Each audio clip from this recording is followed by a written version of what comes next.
I do sense a little bit of trust issues coming from your partner to you or you to your partner. Okay, so the energy can be vice versa. It flows both ways. But this is the way that you see your partner. We have here the Seven of Swords. The Seven of Swords can indicate some type of, it's like doing things behind the scenes, doing something a little bit sneaky, a little bit stealthy, not wanting people to know about it, not wanting to, people to, expose you or find out about it. And this is the way in which you see your partner. You might find them to be a little bit sneaky. You might find that they are possibly a little bit manipulative. I see some snooping. This is sort of like, breaking into a museum, trying to steal the artifact, trying to avoid all the lasers in the security camera. This woman is kind of stealthy. And I don't know why she's not walking around where the pavement is. She's like treading on water, trying to cross over something because she doesn't want to be detected. She doesn't want to be seen. And those things in the background, I feel like they're flowers, but they look like eyeballs. So somebody's snooping. Somebody is like stealthily looking at somebody's emails, social media messages, cell phone messages, text messages, phone calls, possibly checking your phone logs. So I feel like it's somebody that has access to you. So you might be in a relationship, you might live together, you might cohabit. And if this doesn't resonate with you, then your partner is not snooping. Okay. But either way, I feel like you are aware that there's something, some insecurities are being stirred up about your partner. The way that you feel about them, we have here the Four of Pentacles. This is a person who is very possessive, gets jealous quite easily. And the funny thing, so Four of Pentacles, it's like the miser, the person that's hanging on very, very tightly to their possession. You belong to me. You're not a person, you're an object, and you belong to me. So in its worst manifestation, it could be that you belong to me. You don't belong to anybody else. You belong to me. In a milder manifestation, it could be someone who's quite jealous, who's quite possessive of you. They don't want you to go out and, have male or female friends because it stirs up insecurities within them. They might also be clinging on to this relationship for financial reasons. So there are lots of manifestations of this card. What I was going to say is people express jealousy in different ways. So there are some people that, it's a really difficult feeling to, I guess, admit to and to express. It makes us feel so vulnerable, and it's like, as an air sign, I feel like if you're jealous, you would never express it. Because air signs have this thing about, not wanting to be vulnerable, wanting to be above, quote unquote, the human emotions. If you tell somebody, don't talk to that guy, it makes me jealous, then the person might flaunt it and say, oh, you care about me or you like me and that's why you're jealous. And yes, it's true. It's true. You like them, and that's why, if you don't like them, they can talk to whoever they want. It wouldn't spark jealousy within you. It's when you like somebody that, you want them to yourself, and you get jealous if they're being too cozy or too friendly or too flirtatious with somebody else. So you might be dealing with someone who thinks you're a flirt, who thinks you're flirtatious or too cozy with other people. And so what I'm getting at here, and I think I'm doing it very poorly, is the way that people express jealousy is very different.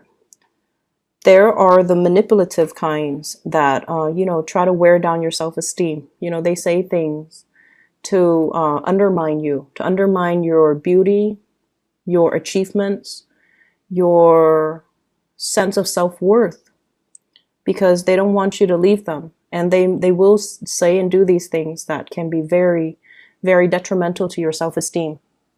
And then the others might try to physically prevent you from, flirting, from going out with your friends, from having a social life, because they are afraid someone's going to scoop you up.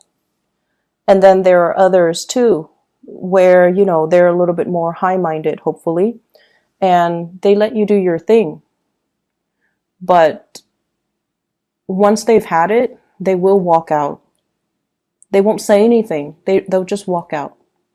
And so you might be dealing with all three of those combinations, or you might be dealing with, somebody that exhibits some of those traits. But either way, there is some trust issue. There are trust issues, between you and another person.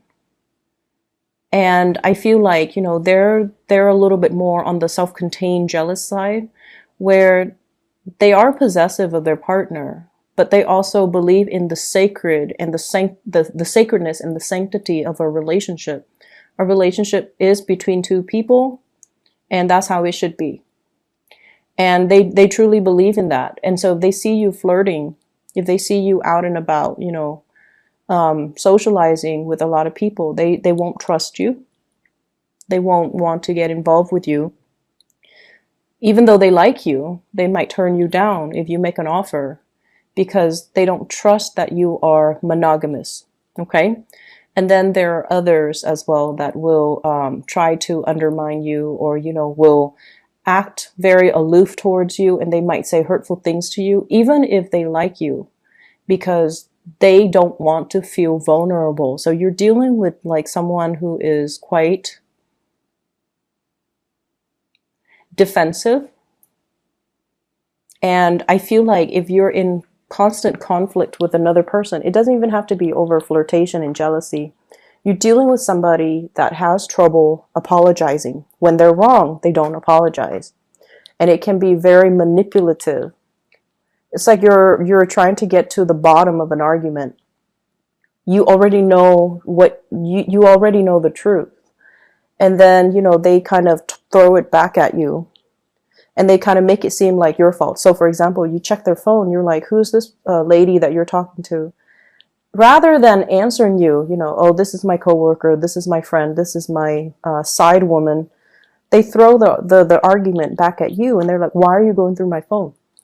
Right? So for those who are dealing with that, it's a diversionary tactic to throw you off.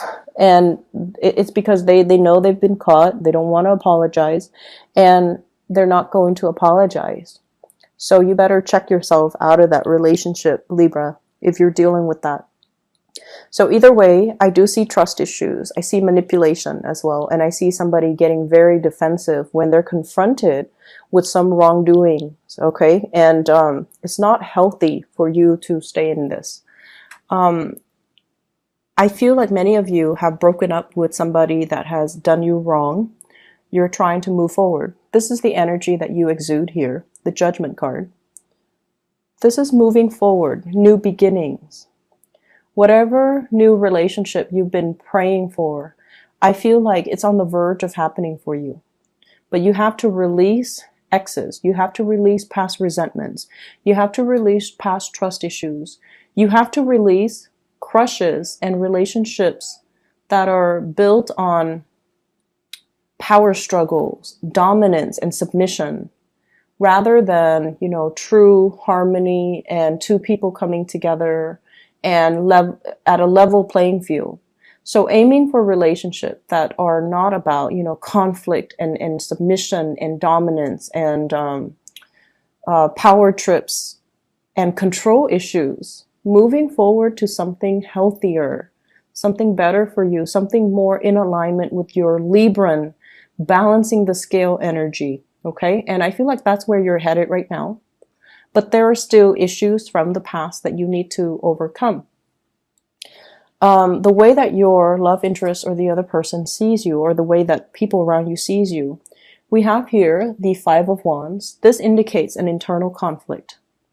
And I just have to say this, Libras, you're very, very calm and just very balanced on the surface. But I feel like for some of you, it masks something underneath. There are times where you want to, give somebody a piece of your mind. but you don't because you're diplomatic. And there are times where you want to, you know, kind of uh, be, it's like you're in a room in a board meeting and there's that elephant in the room nobody wants to address. You want to just, you know, stand up on the podium and just address the elephant in the room, but you don't do it because of that sense of propriety. You don't get off on putting people in awkward situation. You're not confrontational. You're not like you're just not a jerk. You don't want to put people in bad situations. You don't want to inconvenience people. You don't want to upset, you know, like rock the boat. And I feel like for those who are dealing with this, years and years of emotional repression can also have its detrimental impact on you, where you're kind of living this provisionary life, doing what people expect of you, and yet not being able to really voice your opinion and to do things the way that you want. And some people, it's a smart strategy to get ahead in life, like professionally, right? To be like the nice guy and to have everybody kind of look up at you and admire you. But at the same time, if you're never able to voice your opinion, if you feel like you have to censor yourself around, you know, in everything that you do, it can take its toll on you. And then you can, you know, lash out at inopportune moments, lash out at the wrong people, or just, you know, your aggression, it has to go somewhere, right? Energy has to go somewhere. So the frustration and the aggression might be internalized, or it might like find an outlet in the wrong way. So that's just something I want Libras to be a little bit careful of, because that's what's showing up here. Inner conflict, wanting to do certain things but facing certain restrictions, like social propriety, social expectations, not wanting to, you know, rock the boat, wanting to be the nice guy. And so we are just deliberately inoffensive. And the way that people outside look at you, you're able to handle a lot of things. You don't buckle under pressure. People can get a rise out of you, but you're kind of like the calm lake. Okay, you don't give out under pressure. You internalize everything, and I feel like it might not be completely healthy. It's very admirable, I feel, but it's not completely healthy. So find healthy ways to be assertive. We don't have to be a jerk to be assertive, but we have to stand up for ourselves. We have to learn to be assertive, and we have to learn to draw boundaries with other people, okay? I feel like you're on the path to drawing boundaries. You're on the path where you are overcoming this internal conflict within yourself. You might also be dealing with somebody who really pushes your buttons, who is defensive, who is avoidant, like they won't admit when they're wrong, and you have the same fights over and over and over and over again. But this card can also indicate a lot of passion that we have towards another person. And you're trying to get a new beginning with this new person. You might be dealing with a fire sign here, Sagittarius, Aries, or Leo. I also have earth sign, Taurus, Virgo, Capricorn. I also have air signs, Aquarius, Gemini, and Libra. So I feel like there is a situation that you've been praying for, but you're kind of like one day praying for it, the next day backing off. So you're being very wishy-washy about your intentions. You want to build something solid with another person, but you have to let go of ghosts from the past relationships. You like a person. They're also maybe not able to open up to you because they're not really sure what your intentions are. So I see a lot of inner conflict within you. You're praying for a new start. And we have the new start here, the Ace of Pentacles. This is a beautiful card that indicates a relationship can be built on this. It's very slow. You're hoping to speed up the timeline. You're hoping for something to break through, to culminate that, you know, the little leaf poking out of the ground. Wanting a new start, wanting something to just start already. And the other person might be very, very hesitant to making this new start, okay? Earth signs in general, if you're dealing with one, they're very slow, and they also need assurance. If they see you as someone who's flirtatious, they're not going to go for it. And if you're dealing with someone who's, you know, manipulative or whatnot, you don't get yourself in that situation, okay? In other areas of your life, I feel, well, actually, let me just finish this off. There is communication here, but we need to communicate in a way where it's more conducive to meaningful communication, rather than just, you know, mindless banter back and forth, like being the social butterfly and just chit chat that don't really have any substance. We need to communicate in a meaningful way. We need to tell the other person what our intentions are. Never mind the, you know, rejection. Never mind, like, just put it on the line. I feel like they're waiting. They like you, but I feel like they're waiting for some type of a gesture from you, something concrete. Okay, so hence the Ace of Pentacles. This is like concrete actions in the real world that we can see, rather than just, you know, praying and hoping. We need to get our hands dirty and we need to just make this move. Okay, so if you like somebody, that's what needs to happen, because otherwise I don't see things moving in the direction that you're hoping for. In other areas of your life, what I do feel here is this balance that's happening for you. I have here the King of Cups and the King of Wands, okay? Knowing when to sit back, knowing when to step up. It's a long process. It's a long process for every sign to learn. Knowing when to not jump the gun, knowing when to hold back, knowing when to go for it, knowing when to kind of relax and trust that the universe will take over. So this is the balance of the drive, the ambition, and the emotions. So balancing the passion, balancing the emotions. And I feel like you've got it. You've got a good balance here. I feel for many of you, there are lots of communication coming from other people to you. And I keep seeing an ex, okay? Somebody from your past. Possibly a water sign, Pisces, Cancer, Scorpio. There's communication, and I feel like you're very, very busy. Somebody from the past.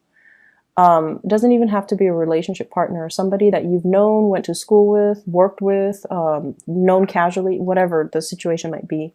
They're trying to give you some type of communication. They're trying to solicit you for some type of travel. Traveling to see you, traveling together, traveling overseas. I see air travel. And I say that because of this Eight of Wands here. And I feel like they're trying to make a connection. What I'm also feeling as well is for many of you, there is this really, if you have children in particular, you've been doing a really good job raising them. You're making sure that they're fed. You're making sure that they're enrolled in extracurricular activities. You're making sure that you take them to soccer practice, that you not only drive them home, but drive some of their friends home sometimes. You're doing, like, you're going above and beyond to make sure your little ones are going to succeed in the world. And there's a lot of personal joy and satisfaction. It's almost like coming to the realization of, wow, I did not know I could love this deeply. I did not know that parenthood could bring me this much joy. King of Wands, which is a paternal figure. And then we have the Ten of Cups, which is family, completion, happiness, and it's just, you know, emotional exuberance, especially for those who are married or who have children. You're protective of them, you're raising them well, you're teaching them things. They're achieving a lot in life because of your care and attention. So I feel overall, when it comes to children, this is going to be a really, really beautiful week. A lot of people do take their children trick-or-treating. So I feel like that is also an energy here where the fun and the excitement, everything is sparked off in a really nice way.